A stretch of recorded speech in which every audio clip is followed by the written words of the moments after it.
un milliardaire nommé Yaïra. Il avait tout ce dont un homme pouvait rêver, des voitures de luxe, un manoir et plus d'argent qu'il ne pourrait jamais dépenser. Mais malgré toute sa richesse, Yaïra se sentait seul. Il savait que les gens ne voyaient que son argent et son pouvoir, pas son cœur. Yaïra avait eu de nombreuses relations, mais aucune des femmes ne l'aimait vraiment.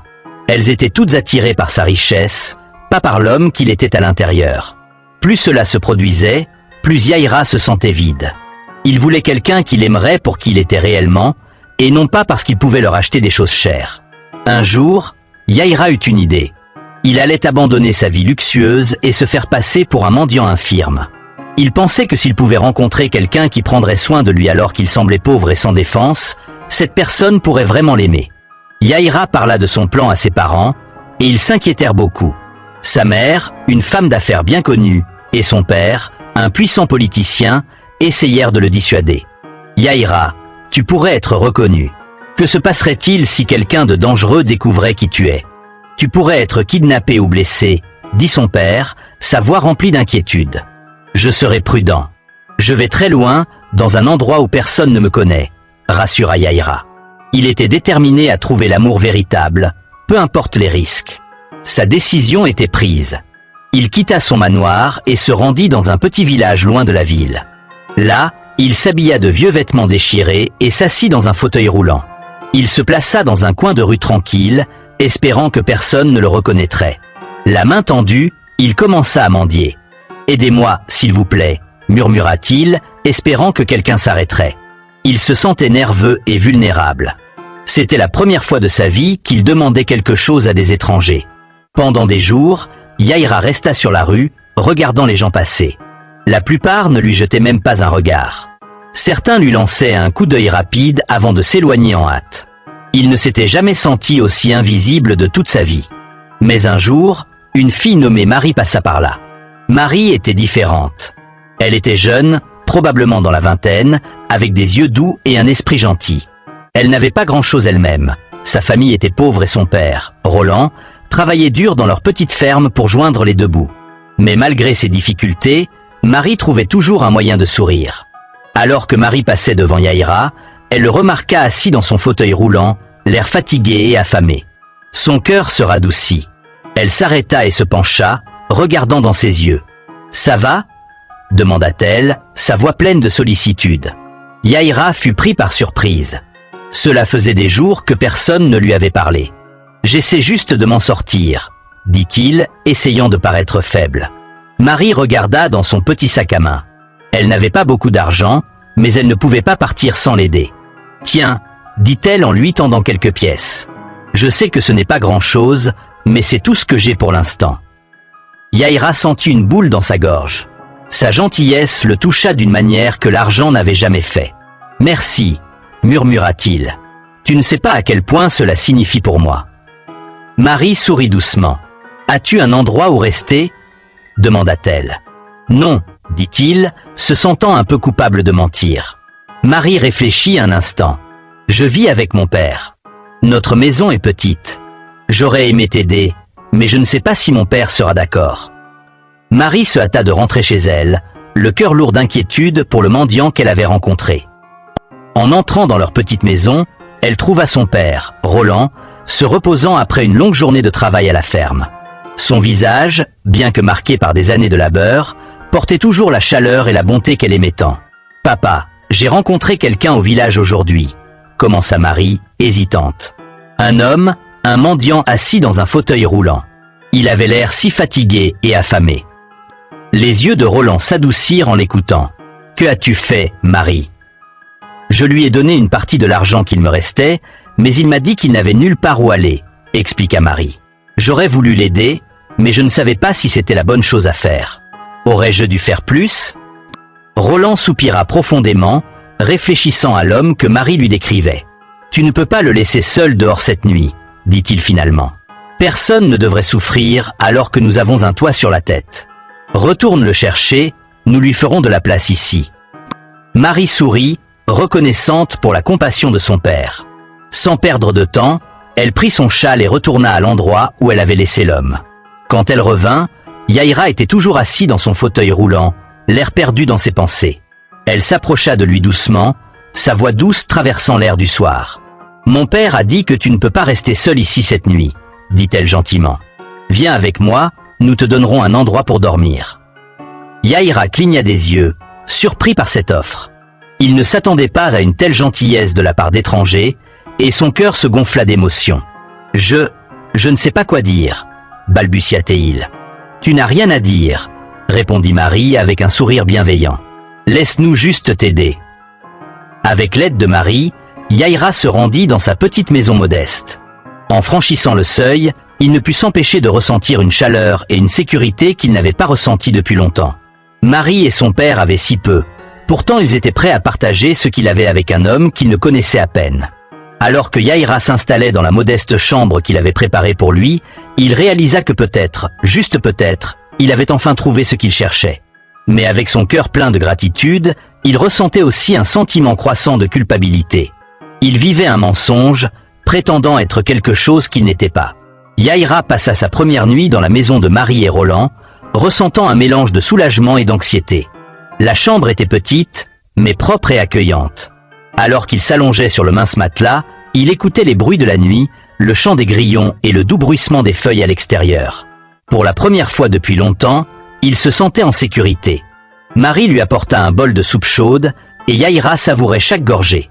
Elle s'assit au bord du lit, ses yeux remplis de bonté. « Tu peux rester aussi longtemps que tu en as besoin, » dit-elle. « Nous voulons t'aider. »« Merci, » répondit Yaïra, sa voix à peine un murmure. « Tu ne sais pas à quel point cela signifie pour moi. » Au cours des jours suivants, Marie et Roland prirent soin de Yaïra. Ils l'aidèrent avec ses besoins quotidiens et même firent un petit jardin pour qu'il puisse s'y asseoir. Yaïra appréciait passer du temps avec Marie. Elle était drôle et intelligente, et il se mit à rire plus qu'il ne l'avait fait depuis des années. Un soir, alors qu'ils étaient assis ensemble dans le jardin, Marie le regarda avec inquiétude. « Tu sembles parfois triste, » dit-elle. « Y a-t-il quelque chose qui te préoccupe ?» Yaïra voulait tout lui partager, mais il se retint. « Je suis juste reconnaissant d'être ici, » répondit-il en forçant un sourire. « J'ai traversé beaucoup de choses. » Marie hocha la tête, mais Yaïra pouvait voir qu'elle voulait en savoir plus. Il ressentit une douleur de culpabilité. Comment pouvait-il profiter de ce bonheur tout en cachant qui il était vraiment? Pendant ce temps, en ville, les parents de Yaïra étaient de plus en plus inquiets. Ils n'avaient pas eu de nouvelles de lui depuis son départ, et ce n'était pas dans ses habitudes de sortir sans son téléphone. Chaque soir, sa mère s'asseyait près de la fenêtre, priant pour la sécurité de son fils, le cœur serré d'inquiétude. « Où peut-il être ?» se demanda-t-elle à haute voix, la voix pleine d'émotion. « C'est notre fils unique, il aurait dû nous dire où il allait. » Le père de Yaïra essayait de rester calme pour sa femme, mais il ne pouvait cacher son inquiétude. « Je suis sûr qu'il va bien, » disait-il, même s'il sentait un nœud dans son estomac. « Il prend probablement juste une pause. Tu sais comment il est. » Mais chaque jour sans nouvelles les rendait plus anxieux. La mère de Yaïra pleurait souvent, priant pour qu'il soit en sécurité, où qu'il soit. Un soir frais, Roland s'assit à côté de Yaïra dans le petit jardin. Il voulait lui demander depuis un moment comment Yaïra s'était retrouvée en fauteuil roulant. Yaïra fit une pause, le cœur battant, puis raconta son histoire. Il avait eu un accident quelques mois auparavant, sa voiture avait dérapé hors de la route. S'il avait eu la chance de survivre, ses jambes avaient été gravement blessées. Yaïra expliqua que les médecins lui avaient dit qu'il pourrait marcher à nouveau, mais qu'il avait besoin d'une opération bien trop chère pour lui. Roland ressentit une profonde sympathie, c'était une épreuve terrible à traverser. Yaïra essayait de masquer sa douleur, mais Roland la voyait. Il décida en son cœur qu'il ne pouvait pas laisser Yaïra continuer ainsi, il devait faire quelque chose. Le lendemain matin, Roland prit Marie à part pendant le petit déjeuner. Il lui parla de l'état de Yaïra et de son besoin d'une opération. Il n'avait pas assez d'argent, mais Roland suggéra qu'il commence petit. Ils pouvaient vendre une partie de la production de leur ferme, des fruits, des légumes, peut-être même du bétail. Cela ne couvrirait pas tous les frais d'un coup, mais ce serait un début. Marie admirait la générosité et la détermination de son père. Il n'avait pas grand-chose, mais Roland croyait toujours en l'importance d'aider les autres. Ils décidèrent de garder leur projet secret pour Yaïra, de peur qu'il refuse leur aide. Marie se mit à travailler encore plus dur sur la ferme, récoltant des fruits et légumes à vendre au marché du village. Roland s'occupait des tâches quotidiennes de la ferme, Mais tous deux se concentraient sur la collecte de suffisamment de produits pour faire une différence au marché. Marie commença à vendre des produits frais. Les villageois appréciaient la qualité des fruits et légumes qu'elle offrait. Mais un jour, Judas, un jeune homme riche de la ville, l'approcha de nouveau. Cela faisait des mois qu'il essayait de capter son attention. Chaque fois qu'il venait au village, il lui offrait des cadeaux et lui promettait une vie luxueuse si elle acceptait de l'épouser. Judas fit sa proposition habituelle, lui promettant richesse et confort. Il lui expliqua à quel point sa vie serait meilleure en ville. Marie resta calme et déclina son offre. Elle ne voulait pas de la vie que Judas lui proposait. Sa vie, bien que modeste, lui apportait la paix. Judas, frustré, ne comprenait pas pourquoi elle choisirait de rester dans le village à vendre des légumes alors qu'elle pouvait vivre dans un manoir en ville. Il la traita de folle de vouloir vivre dans la pauvreté d'un village sale, puis s'en alla en colère. Marie continua de vendre au marché, le cœur lourd mais l'esprit clair. Elle avait choisi son chemin, et elle n'avait aucun regret. De retour chez eux, Roland et Marie poursuivaient leurs efforts pour réunir l'argent nécessaire à l'opération de Yaïra. Chaque pièce gagnée grâce à la vente des légumes allait dans un fonds secret. Mais malgré tout leur travail, il semblait qu'ils n'arriveraient jamais à économiser suffisamment. Sophia, la meilleure amie de Marie, vint chez elle un après-midi, le visage sérieux mais avec une intention cachée. Judas l'avait approchée plus tôt dans la journée, lui donnant de l'argent pour l'aider à convaincre Marie de l'épouser. Il en avait assez de ses refus. Se sentant importante, Sophia accepta l'argent, pensant que Judas était un bon parti pour Marie, riche, beau et prêt à l'emmener loin de la vie du village.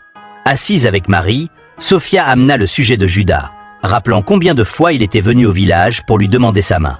Elle insista sur la richesse et le confort qui l'attendaient si elle disait oui. Marie, calme comme toujours, regarda son amie et secoua simplement la tête. Elle n'avait aucun intérêt pour Judas, peu importe ses promesses. Sophia poussa plus loin, parlant de la vie en ville, des beaux vêtements et du fait qu'elle n'aurait plus jamais besoin de travailler au marché. Elle ne voulait pas de Judas. Elle révéla alors quelque chose que Sophia ne s'attendait pas à entendre. Elle pensait commencer à tomber amoureuse de Yaïra. Sophia resta figée, incapable de croire ce qu'elle venait d'entendre. Marie amoureuse de Yaïra, cet homme pauvre, estropié, qui n'avait rien. Le choc de Sophia se transforma rapidement en colère. Elle ne pouvait pas croire que son amie choisissait la pauvreté, qu'elle choisissait un homme qui n'avait rien à lui offrir. Dans sa frustration, Sophia laissa libre cours à sa colère, traitant Yaïra de pauvre infirme et se moquant de son apparence. Elle insista sur le fait que Marie faisait une énorme erreur. Elle ne comprenait pas comment Marie pouvait même penser à aimer quelqu'un comme lui, alors qu'elle avait une chance avec un homme aussi riche que Judas. Marie resta calme face aux paroles dures de Sophia. Elle avait pris sa décision. Elle dit à Sophia d'arrêter de venir chez elle si tout ce qu'elle voulait, c'était parler de Judas. Leur amitié comptait beaucoup pour elle, mais si Sophia continuait à la pousser vers Judas, Marie était prête à y mettre fin. Sophia, remplie de colère et d'incrédulité, quitta la maison en furie. Après avoir quitté la maison de Marie, Sophia alla directement voir Judas et lui raconta tout. Elle lui rapporta les paroles de Marie, son refus catégorique de considérer Judas, et surtout, la révélation choquante que Marie commençait à tomber amoureuse de Yaïra.